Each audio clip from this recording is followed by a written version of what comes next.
Palmolive Soap, your beauty hope, and Luster Cream Shampoo for soft, glamorous, caressable hair bring you Our Miss Brooks, starring Eve Arden.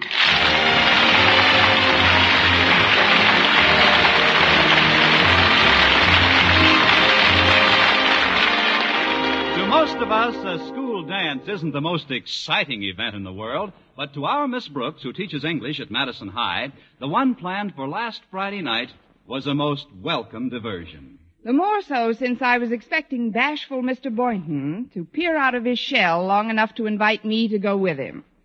Anyway, last Friday morning, Mrs. Davis, my landlady, and I were discussing the dance at breakfast.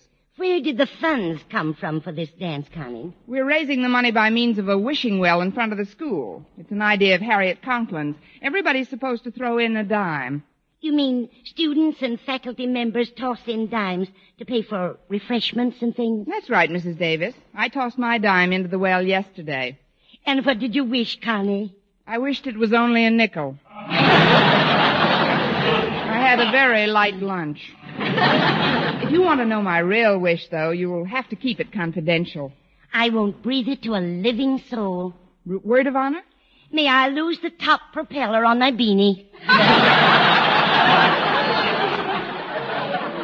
Well, I wouldn't want you to get arrested for indecent exposure. I wish that Mr. Boynton would pay more attention to me and less to that frog of his, McDougal. Why, Connie, don't tell me you're jealous of a frog. If it gets any worse, we'll both be the same color.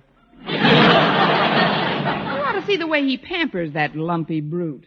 He even took him to the movies last night. Said McDougal just loved the picture. What did they see? What else? Hop Along Cassidy.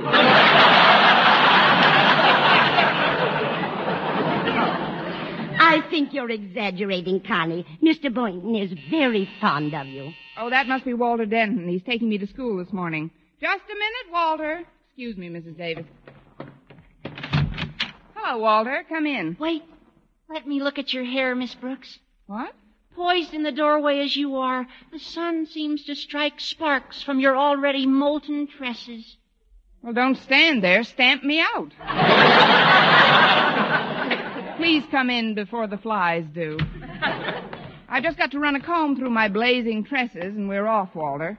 Would you care for a glass of milk? I just had breakfast an hour ago, but I could always have a glass of milk and an egg sandwich. Oh, I forgot. You have breakfast ahead of your tapeworm. Oh, hello, Walter. Can I fix something for you? Oh, just anything you have in the house will be fine, Mrs. Davis. He means just... Sample complete. Ready to continue?